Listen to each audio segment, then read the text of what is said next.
Good morning dear students. आज हम work done in moving a body on rough horizontal surface पढ़ेंगे। तो सबसे पहले वर्क डन हमें कैलकुलेट करना है रफ हॉरिजॉन्टल सरफेस के ऊपर। तो ये हॉरिजॉन्टल सरफेस है, इसके ऊपर कोई भी एक बॉडी रखी हुई है।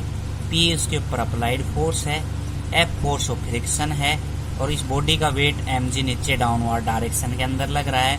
आर इसके ऊपर नॉर्मल रिएक्शन है और एस उसने डिस्प्लेसमेंट किया और बॉडी यहाँ पहुँच गई। तो उसका जब एस डिस्प्लेसमेंट होता है तो हमें वर्क डन करना होता है, वही वर्क डन हमें कैलकुलेट करना है। तो वर्क डन कितना होगा, तो डायग्राम से पहले हम ये देखेंगे आर जो फोर्स है वो mg को बैलेंस किए हुए, तो आर बराबर mg और पी किसके बराबर है, एफ के बराबर। तो आर बराबर mg इक्वेशन फर्स्ट। तो the amount of work done to displace the body, work done कितना होगा, फोर्स मल्टीप्लाई में डिस्प्लेसमेंट। तो फोर्स अप्लाइड फोर्स कितना P है और डिस्प्लेसमेंट कितना S। P और F आपस में बराबर हैं तो हम लिख सकते हैं W बराबर FS। ठीक है। तो फ्रॉम डायग्राम P और F बराबर हैं तो हम लिख सकते हैं W बराबर FS। F को हम लिख सकते हैं म्यू R, ठीक, और इनटू में S। F का फॉर्मूला बता रखा है म्यू R, या म्यू का फॉर्मूला होता है कोफिशिएंट ऑफ फ्रिक्शन का F अपॉन में R। तो R किसके बराबर है, फर्स्ट इक्वेशन से mg के बराबर है। तो अब वर्क डन कितना आ गया, UMGS। तो रफ हॉरिजॉन्टल के ऊपर हम वर्क डन कैलकुलेट कर लिया म्यू mgs। अगला टॉपिक है work done in moving a body up a rough incline plane. अब वर्क डन निकालेंगे रफ इंक्लाइन प्लेन के ऊपर। तो ये इंक्लाइन प्लेन हमने सपोज कर ली जिसके ऊपर एक बॉडी रखी हुई है, तो इसके ऊपर हम वर्क डन करेंगे। ठीक है। तो P हमने अप्लाइड फोर्स लगाया और F क्या है, फोर्स ऑफ फ्रिक्शन है।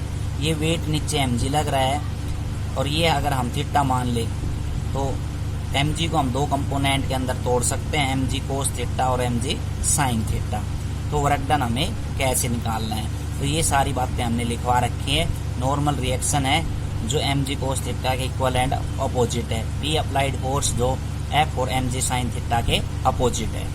तो फ्रॉम डायग्राम से हम क्या क्या इक्वेशन बना सकते हैं। तो पहली इक्वेशन है आर बराबर mg कोस थीटा। मैंने बताया अभी कि जो mg कोस थीटा है वो r के बराबर है और mg साइन थीटा और f दोनों p के अपोजिट है, तो वो p किसके बराबर होगा, mg sign theta plus f के बराबर। दोनों इक्वेशन बनेगी। तो वर्क डन का फार्मूला होता है फोर्स मल्टीप्लाई में डिस्प्लेसमेंट।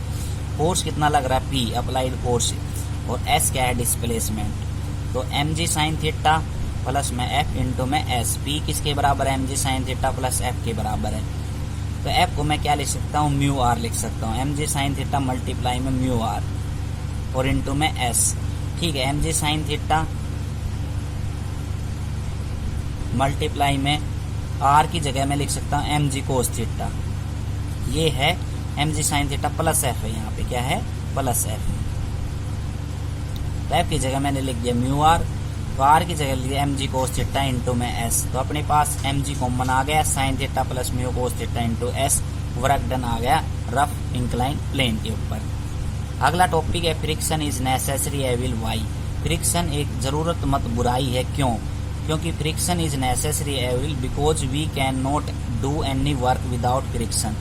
बिना फ्रिक्शन के हम कोई कार्य नहीं कर सकते, इसलिए ये जरूरतमंद बुराई है। मतलब इसके फायदे भी हैं, नुकसान भी हैं। फायदे कौन से हैं, advantage, we can not walk without friction, हम चल नहीं सकते फ्रिक्शन के बिना। हम we can not write without friction, लिख नहीं सकते। बुल्ट मशीनरी पार्ट्स टाइट नहीं कर सकते फ्रिक्शन के बिना। Cleaning with sand paper do not possible without friction, हम सैंड पेपर की सहायता से जो क्लीनिंग करते हैं वो नहीं कर सकते। Belt can not be move machine, machine के अंदर बेल्ट एक पार्ट से दूसरे पार्ट के अंदर जाती है तो वो भी हम बेल्ट मूव नहीं करवा सकते। तो डिसएडवांटेज क्या है फ्रिक्शन के, friction always oppose the relative motion between the two surface in contact due to this extra energy will be spend. Friction क्या करता है, रिलेटिव मोशन का अपोज करता है, जिससे सरफेस ऑफ कॉन्टैक्ट में आने की वजह से तो अलग से हमें एनर्जी की जरूरत पड़ती है। ये उसका डिसएडवांटेज पहला। Friction cause wear and tear of the machinery part, friction क्या वियर और टीयर मशीनरी पार्ट के कम कर देता है, मतलब लाइफ टाइम को कम करता है। Friction force result with the production of heat with car damage the machinery, friction force क्या करता है कि हीट फ्रिक्शन की वजह से हीट प्रोड्यूस हो जाती है कई बार, और जिसकी वजह से मशीनरी में फॉल्ट आने की, मशीनरी के अंदर आग लगने का डर रहता है। तो हम फ्रिक्शन को कैसे कम कर सकते हैं? पॉलिश करके, लुब्रिकेंट, ग्रीस वगैरह डाल के, एक प्रॉपर मटेरियल का सिलेक्शन करके और स्टीम लाइन से बना के और बॉल बेरिंग यूज करके, ये जो मेथड है वो फ्रिक्शन को रिड्यूस करने के हैं। ठीक है। एक होता है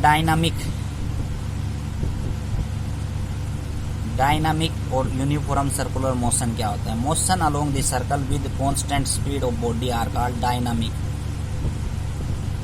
डायनामिक यूनिफॉर्म सर्कुलर मोशन वो मोशन होता है जो एक सर्कल के अलोंग होता है। एक होता है centripetal force, the force in a circular motion of an object along the radius toward the centre. Radius के अलोंग और सेंटर की तरफ जो फोर्स लगता है उसको हम सेंट्रीपिटल फोर्स कहते हैं। ये इंपॉर्टेंट है और बाकी कल पढ़ाएंगे सेंट्रीपिटल फोर्स के बारे में। Thank you.